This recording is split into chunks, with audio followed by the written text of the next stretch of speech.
देवों के देव महादेव की जय हो। आइए जानते हैं श्री त्र्यंबकेश्वर ज्योतिर्लिंग का रहस्य। यह ज्योतिर्लिंग महाराष्ट्र में नासिक से 30 किलोमीटर दूर पश्चिम में स्थित है। इस ज्योतिर्लिंग की स्थापना के विषय में शिव पुराण में कथा बताई गई है कि एक बार महर्षि गौतम के तपोवन में रहने वाले ब्राह्मणों की पत्नियां किसी बात पर उनकी पत्नी अहिल्या से नाराज हो गई। उन्होंने अपने पतियों को ऋषि गौतम का अपकार करने के लिए प्रेरित किया। उन ब्राह्मणों ने इसके निमित्त भगवान श्री गणेश जी की आराधना की। उसकी आराधना से प्रसन्न हो गणेश जी ने प्रकट होकर उनसे वर मांगने को कहा। उन ब्राह्मणों ने कहा कि हे प्रभु, यदि आप हम पर प्रसन्न हैं तो किसी प्रकार ऋषि गौतम को इस आश्रम से बाहर निकाल दें। उनकी यह बात सुनकर गणेश जी ने उन्हें ऐसा वर मांगने के लिए समझाया, किंतु वे अपने आग्रह पर अटल रहे। अंततः गणेश जी को विवश होकर उसकी बात माननी पड़ी।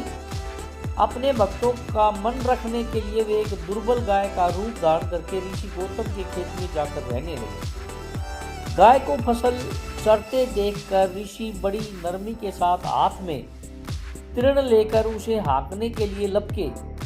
उन तृणों का स्पर्श होते ही वह गाय वहीं मरकर गिर पड़ी। अब तो बड़ा हाहाकार मच गया। सारे ब्राह्मण एकत्र हो गो हत्यारा कहकर ऋषि गौतम की भर्त्सना करने लगे। ऋषि गौतम इस घटना से बहुत आश्चर्यचकित और दुखी थे। अब उनके सारे ब्राह्मणों ने कहा कि तुम्हें यह आश्रम छोड़कर और कहीं दूर चले जाना चाहिए। गो हत्यारे के निकट रहने से हमें पाप भी लगेगा। विवश होकर ऋषि गौतम अपनी पत्नी अहिल्या के साथ वहां से एक कोस दूर जाकर रहने लगे, किंतु उन ब्राह्मणों ने वहां भी उनका रहना दूभर कर दिया।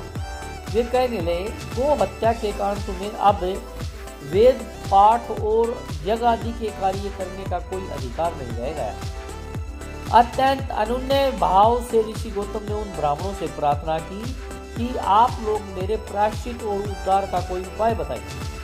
तब उन्होंने कहा, गौतम जी, तुम अपने पाप को सर्वत्र सबको बताते हुए 3 बार पूरी पृथ्वी की परिक्रमा करो, फिर लौटकर यहाँ 1 महीने तक व्रत करो। इसके बाद ब्रह्मगिरी की 101 परिक्रमा करने के बाद तुम्हारी शुद्धि होगी, अथवा यहाँ गंगा जी को लाकर उनके जल से स्नान करके 1 करोड़ पार्थिव शिवलिंगों से शिव जी की आराधना करो। इसके बाद पुनः गंगा जी में स्नान करके इस ब्रह्म नगरी की 11 बार परिक्रमा करो। फिर 100 गणों के पवित्र जल से पार्थिव शिवलिंगों को स्नान कराने से तुम्हारा उद्धार होगा।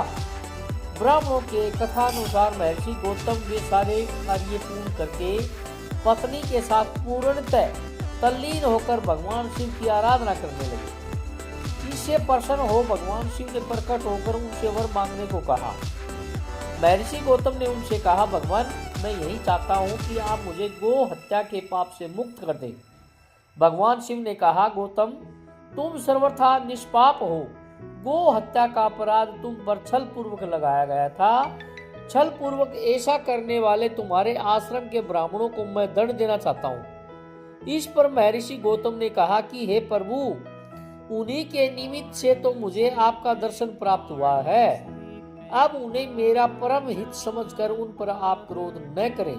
बहुत से ऋषियों, मुनियों और देवगुणों ने वहां एकत्रित हो गौतम की बात का अनुमोदन करते हुए भगवान शिव से सदा वहां निवास करने की प्रार्थना की। वे उनकी बात मानकर वहां त्र्यंब ज्योतिर्लिंग के नाम से स्थित हो गए। गौतम द्वारा लाई गई गंगा जी भी वहां पास में गोदावरी नाम से प्रवाहित होने लगी।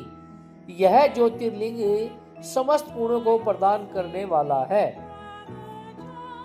हर हर महादेव। अगर आपको वीडियो अच्छी लगे तो प्लीज लाइक, सब्सक्राइब एवं कमेंट जरूर करिएगा। हर हर महादेव लिखकर।